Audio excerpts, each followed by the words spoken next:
Welcome to my YouTube channel.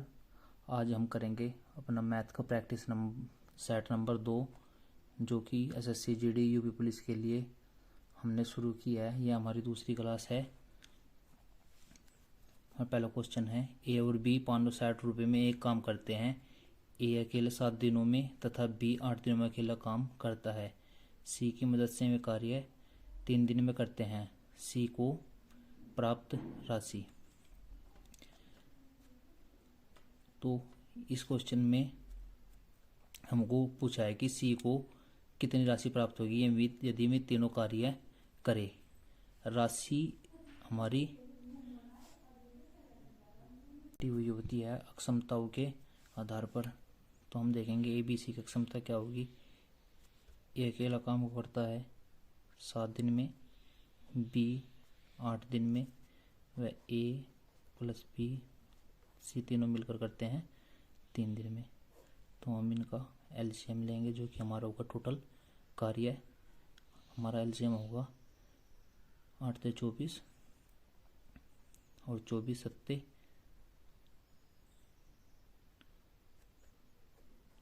168। तो 7 से divide करेंगे,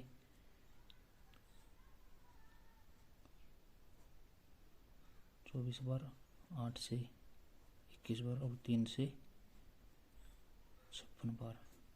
तो ए की अक्षमता हमारी आएगी 24, बी की अक्षमता 21। यदि ए बी सी की अक्षमता 56 है तथा ए की 24 तथा बी की 21 है, तो सी की अक्षमता ए और बी की अक्षमताओं में से ए प्लस बी सी की अक्षमता में से ए बी की अक्षमता घटाने पर सी की अक्षमता जो होगी वो आएगी 56 माइनस 45 यानी कि 11। तो टोटल क्षमता 56 की वैल्यू दी है क्वेश्चन में 560 और सी की क्षमता 11। क्योंकि हमें सी का मान निकाले, सी की क्षमता से गुणा कर देंगे तो 10 बार।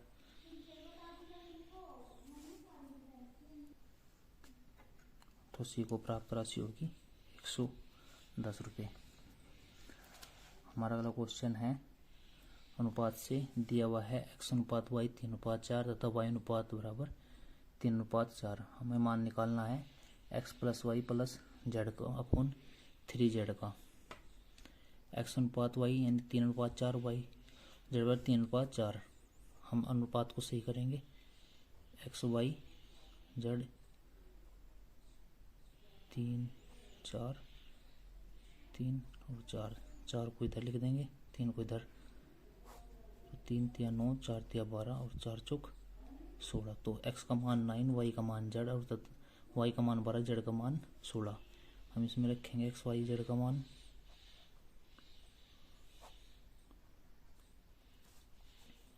तो 9 12 16 बटे 3 गुना 16 यानी कि हमारा आएगा 9 16 25 25 12 37 37 बटे 48। तो हमारा ऑप्शन 2 सही होगा। हमारा अगला क्वेश्चन है, एक बैग में 25 पैसे 10 पैसे और 5 पैसों के सिक्कों का अनुपात 1:2:3 में है। यदि उनका कुल मूल्य 180 रुपये है तो 10 पैसों के सिक्कों की संख्या। देखो, इसमें हम एक फॉर्मूले का यूज करते हैं। सिक्कों की वैल्यू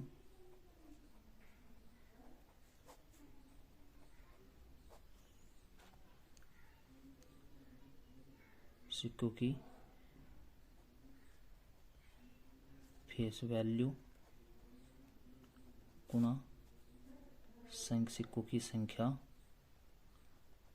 बराबर सिक्कों की कुल राशि। सिक्कों की कुल राशि, क्योंकि इसमें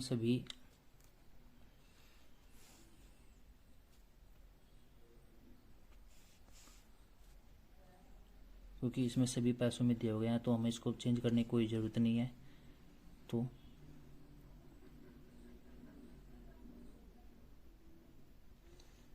25 पैसे 10 पैसे और 5 पैसे दिए हैं हमें 1:2 यानी सिक्कों की फेस वैल्यू जितने का वो सिक्का है और सिक्कों की संख्या और कुल राशि हमें के मल्टीप्लिकेशन से प्राप्त होगी 25, 10 दूनी 20 और 5 तिया 15, यानी कि हमारे पास कुल राशि है 25, 20, 45 और 15 60। कुल राशि हमारे पास 60 पैसे और क्वेश्चन के अनुसार हमारे पास कुल राशि है 180 रुपये। उसको भी हम करोड़ रुपये में चेंज करेंगे तो कुल राशि हमारे पास है 180 × 100 यानी कि 18,000 पैसे। और सवाल के अनुसार क्वेश्चन के अनुसार 60 पैसे, तो एक की वैल्यू होगी हमारी 18,000 बटे अपॉन 60 और हमको मान निकालना है 10 पैसों की सिक्का की संख्या यानी कि 2 से मल्टीप्लाई कर देंगे तो 300 बार और 300 दूनी 600, 300 दूनी 600 यानी कि 10 पैसों के सिक्कों की कुल संख्या 600। हमारा अगला क्वेश्चन है दो संख्याओं का योगफल 20 और गुणनफल 91 है, उनके व्युत्क्रमों का योग ज्ञात कीजिए।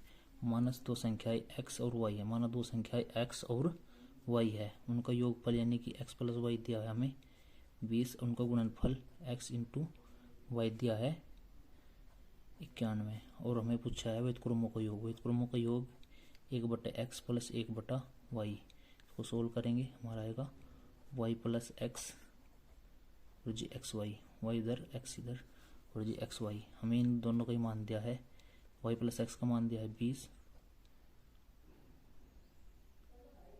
और जी 91, सॉरी ये ऑप्शन गलत है, ये 20/91, तो हमारा ऑप्शन 2 सही होगा। हमारा अगला क्वेश्चन है प्रतिशत से दिया है। एक आदमी अपने आय का 75% खर्च करता है, उसकी आय 20% बढ़ जाती है, उसका वह 10% बढ़ जाता है, उसकी बचत में कुल प्रतिशत वृद्धि ज्ञात कीजिए। तो हमारे आय का फॉर्मूला होता है आय बराबर खर्च प्लस बचत, आय बराबर खर्च प्लस बचत। यदि एक व्यक्ति अपने आय 75%, एक व्यक्ति खर्च कितना करता है 75%, हमारा व्यक्ति का हमने 100%, अगर वो 75% करता है तो बचत होगी उसकी 25%। अब हम देखेंगे कि उसमें कितना चेंज आया। उसकी आय में 20% बढ़ी थी, 100 का 20% 20, इसकी आय में नहीं, आय में सभी में चेंज दिया है, आय में चेंज कितना 20, उसका वह 10% बढ़ जाता है, वह आय में कितना चेंज आया 75 का 10% 7.5, तो उसकी बचत कितनी हो जाएगी, कुल 20 चेंज आया था, खर्च में चेंज 7.5, तो बाकी सब बचत में चेंज कितना आएगा, 20 में 7.5 घटाएंगे तो आएगा 12.5, यानी कि बचत कितनी बढ़ी है 25 थी, बचत कितनी बढ़ गया 12.5, तो 12.5 बचत बढ़ी 25 के रिस्पेक्ट में मल्टीप्लाई 100, 2500 का 100 12.5 × 4 बराबर 50%, तो उसकी बचत में प्रतिशत वृद्धि। हमारा अगला क्वेश्चन है 10 संख्याओं का औसत 0 है, उनमें से अधिकतम संख्याएं कितनी जो होगी जो 0 से बड़ी हो सकती है। देखो यदि हम ये मान ले कि सभी संख्याएं, हम सभी 9 संख्याओं का मान कुछ भी मान ले, लेकिन अगर हम एक संख्या माइनस में कर दें उन सबके योग जितनी, तो संख्याओं में सभी 0 कर सकते। एग्जाम्पल के तौर पर यदि मैं 9 संख्याएं 1 2 3 4 5 6 7 8 9 0 से बड़ी मान लूँ और एक इनके सम जितनी, यानी कि अगर मैं उन्हें उसे माइनस के इन सब का सम 44, अगर एक संख्या को मैं माइनस के 44 मान लूँ तो इन सब का औसत 0 ही हो जाएगा। यानी कि मैं कह सकता हूँ कि मैं 0 से बड़ी 9 संख्याएं रख सकती हूँ कि जब भी और एक संख्या को 10वीं को माइनस के इतने जितना इनका सम है उतना ही उस संख्या को माइनस के मान लूँ तो तब भी इसका औसत 0 हो सकता है। यानी कि मैं कह सकता हूँ मैं 0 से बड़ी 9 संख्याएं रखी जा सकती है। हमारा क्वेश्चन है 1 से 100 तक की सभी सम संख्याओं का योग। 1 से 100 तक सभी सम संख्याएं अगर हम लिखेंगे तो ऐसे डॉट डॉट जाएगी 100 तक। तो कुल संख्याएं क्या होगी हमारी 100। हमारी कुल संख्या कितनी होगी, एक से सम संख्याएं 50 और प्रथम संख्या A2, अंतिम संख्या L और अंतिम संख्या M लिखेंगे, L लिखेंगे 100 और कुल संख्या कितनी होगी N यानी कि 50। तो हमारा सब सम संख्याओं का योग निकाल लेंगे हम N/2 A प्लस L से। समांतर श्रेणी के फॉर्मूले का योग लगाएंगे, यानी कि अगर हम अंतिम पद या प्रथम पद तो कुल पद पता हो तो हम उसका योग निकाल लेंगे। तो 50/2 25 बार और 25 की गुना 102 में यानी कि 2550। तो 1 से 100 तक की सभी सम संख्याओं का योग कितना होगा 2550। हमारा क्वेश्चन है 20,000 रुपये पर 10% की दर से 2 साल का चक्रवृद्धि ब्याज। तो हम 2 साल का कि कुल प्रतिशत निकाल लेंगे, कुल कितना प्रतिशत ब्याज देना होगा उसके लिए फॉर्मूला है हमारा। उसके लिए हमारा फॉर्मूला होगा x plus Y plus x गुणा वाई बटे 100। तो 10 प्लस 10 प्लस 10 गुणा 10 बटे 100 यानी कि 10 10 20 और 1 2 0 से 2 0 1 कम 1 20 से 1 21। तो 21% यानी कुल ब्याज हमें प्रतिशत में मिलेगा कितना 21%। तो 20,000 का अगर 21% निकाल लेंगे, 20,000 का 21% होगा हमारा 21 दूनी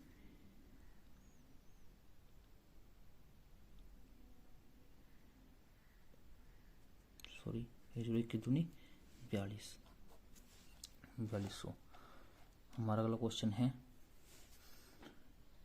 एक घड़ी का अंकित मूल्य 1200 रुपये। एक व्यक्ति 2 क्रमागत छूट के बाद उससे 765 में खरीदता है। पहली छूट 15% है, दूसरी छूट क्या होगी। तो अंकित मूल्य छूट हमेशा दी जाती है अंकित मूल्य पर। हमने अंकित मूल्य कितना 1200, एक व्यक्ति 2 क्रमागत छूट से 765 में खरीदता है। पहली छूट कितनी 15%, 15% छूट के बाद वस्तु कितने में बिक्री है 85% में, और दूसरी छूट हमने x% मानी। तो उस छूट के बाद माना वस्तु x में, तो मल्टीप्लाई करेंगे 765, तो 2 0 से 2 0 17 पंजे 85, इसको काटेंगे 17 चौका 68 और 17 पंजे 17 चौका 68 17 पंजे 85 और 5 9 45। इसको 3 से इकट्ठा 4 बार, 3 से 3 बार, तो इसको 4 से काटेंगे 25 बार, 25 3 75, 25 3 75। तो x का मान आया हमारा 75। x का मान कितना आया 75, यानी कि उसने छूट कितनी दी है 100 माइनस 75 यानी कि 25%। दूसरी छूट कितनी दी है उसने 25%। हमारा अगला क्वेश्चन है एक 2 अंक की संख्या का और उसके अंकों को आपस में बदल देने वाली संख्या का योग 99 है। यदि दोनों का अंतर 3 है तो संख्या बताइए। हम इस क्वेश्चन को हमेशा ऑप्शन कैसे करेंगे। दोनों अंकों का अंतर कितना है 3, इसमें 5 और 4 में अंतर 1 का, इसमें अंतर 1 का, इसमें अंतर 3 का और इसमें अंतर 5 का। तो हमारा ऑप्शन सीधा हुआ 63। लेकिन अगर हम इसको मेथड से करें तो 2 अंकों की संख्या हमेशा 10x प्लस वाई, और इसको अंकों को पलटने से बनी संख्या 10y प्लस एक्स। संख्या 2 अंकों से बनी संख्या 10x प्लस वाई, इसको अंकों को पलटने से बनी संख्या 10y प्लस एक्स, और उन दोनों का योग दिया है कितना 99। तो 10x प्लस वाई प्लस के 10y प्लस के x बराबर 99, यानी कि 11x प्लस के 11y बराबर 99। 11 से डिवाइड कर देंगे तो x प्लस वाई बराबर 9। संख्याओं के अंकों का योग आया हमारा, संख्याओं के अंकों का योग हुआ हमारा 9 और संख्या के अंकों का अंतर कितना दिया है 3। x प्लस वाई बराबर 9 और x माइनस वाई बराबर 3। अगर हमें x का मान निकालना है तो जो दोनों को जोड़कर आधा करेंगे और y का मान निकालना है तो दोनों को घटा के आधा। तो x का मान 9 और 3 12, 12 का आधा 6 और y का मान 9 में से 3 जाएगा 6 का आधा 3। तो हमारी संख्या होगी 10 6 60 और y 63। तो हमारा x और y का मान, तो हमारी संख्या क्या होगी 63। अगला क्वेश्चन है हमारा लाभ और हानि से दिया हुआ है। एक व्यापारी 100 आम 800 रुपये में खरीदता है। यदि 20 आम सड़ गए तथा शेष आम को बेचकर उसे 10% लाभ हुआ तो आम का विक्रय मूल्य है। उसने 100 आम खरीदे 800 रुपये में। 100 आम कितने में खरीदे 800 रुपये में, और बेचते समय उसे कितना लाभ हुआ 10% का, यानी कितने में विक्रय किया उसने 800 का 110%। 20 से 880 के, यानी कितने रुपये में विक्रय किए उसने 880 रुपये में। और 880 रुपये में कितने आम विक्रय किए उसने 100 आम खरीदे थे जिसमें से कि 20 सड़ गए, यानी कितने आम 80 आम। 80 आम कितने 880 रुपये के। तो एक आम कितने का पड़ेगा 880 बटे 80, यानी कितने का 11 का। तो एक आम का विक्रय मूल्य कितने रुपये 11 रुपये। हमारा अगला क्वेश्चन है एक व्यक्ति वस्तु पर 20% अधिक मूल्यांकित करता है, फिर वह 10% की छूट देता है, उसका लाभ प्रतिशत। तो एक सिंपल सा क्वेश्चन है। मानव वस्तु का सीपी 100 रुपये। मानव वस्तु का सीपी 100 रुपये। मानव वस्तु का सीपी 100 रुपये। 20% अधिक अंकित क्या है, यानी कि 20 अधिक, यानी अंकित मूल्य कितना, अंकित मूल्य 20% अधिक, यानी 100 का 20% 20, यानी अंकित मूल्य 120 रुपये। अंकित मूल्य कितना 120 रुपये, उस पर 10% की छूट देता है। अब अंकित मूल्य पे 120 का 10%, 20, यानी कितनी 12 की छूट। 120 पे अगर 12 की छूट देता है तो कितने में सेल किया 108 में। तो यानी कितना लाभ हुआ से 100 की वस्तु 108 में बिकता है। 100 की वस्तु 108 में, यानी 100 रुपये पर 8 रुपये का लाभ। तो 100% में कितना 8%। कितना लाभ हुआ 8% का। तो क्वेश्चन है दो स्थानों के बीच की दूरी 520 किलोमीटर है। एक ट्रेन ए से 2 बजे 20 किलोमीटर प्रति घंटा की चाल से, तो दूसरी ट्रेन 12 बजे 20 से 36 किलोमीटर प्रति घंटा की चाल से चलती है। यदि में विपरीत दिशा में चले तो हमें कितने समय बाद मिलेगी। तो हमें क्वेश्चन दिया हुआ है, माना ये कुल दूरी 520 किलोमीटर। ये बिंदु ए, ये बिंदु बी। यहाँ से एक ट्रेन 2 बजे और यहाँ से यह ट्रेन 12 बजे चली और यह ट्रेन 2 बजे। ट्रेन कितने बजे 2 बजे निकलती है। हमें पूछा कि मैं ट्रेन कितने समय बाद मिलेगी। अगर समय समान होता तो विपरीत दिशा में चल रहे तो उनकी स्पीड जुड़ जाती, लेकिन एक 12 बजे चली है, एक 2 बजे, तो हम ऐसे स्पीड ऐड नहीं होगी। ये तो हम इसको 2 बजे तक ले जाएंगे या इसको वापस 12 बजे, तो हम इसको वापस 12 बजे तक ले जाते हैं। ये 2 घंटे में कितना चल सकती है, 2 घंटे में कितना चलेगी 40 किलोमीटर। 2 घंटे में 40 किलोमीटर कैसे, क्योंकि इसकी चाल कितनी है 20 किलोमीटर प्रति घंटा। इसे हम 2 किलोमीटर या 2 घंटे में कितना दूरी तय कर सकती है 40 किलोमीटर। यानी कि अब ये यहाँ से चलेगी ट्रेन ए। ट्रेन ए यहाँ से चलेगी 20 की स्पीड से और ये 36 की स्पीड से। अब इन दोनों के बीच की दूरी कितनी होगी 560 किलोमीटर। तो विपरीत दिशा में है तो इनकी स्पीड जुड़ जाएगी। स्पीड होगी 20 और 36, तो कुल स्पीड होगी हमारी 20 प्लस 36, यानी कि 56 किलोमीटर प्रति घंटा। और कुल दूरी है 560 किलोमीटर। तो कुल समय कितना लगेगा, समय बराबर दूरी यानी कि 560 बटे स्पीड, यानी कि 56 किलोमीटर 10 घंटे। 10 घंटे बाद में दोनों ट्रेन आपस में मिल जाएगी। अगला क्वेश्चन है 3 संख्याओं का योग 147, A अनुपात B 2 अनुपात 3, B अनुपात C 5 अनुपात 8 है, तो B का मान जैसे कि मैंने पहले क्वेश्चन में किया था, हम सबका सही अनुपात में लिख लेंगे। ए बी का अनुपात 2:3, तब बी सी का 5:8, 3 इधर और 5 इधर, 2 पंजे 10, 3 पंजे 15, 3 अठे 24, तो 10 और 15 25 25 24 49।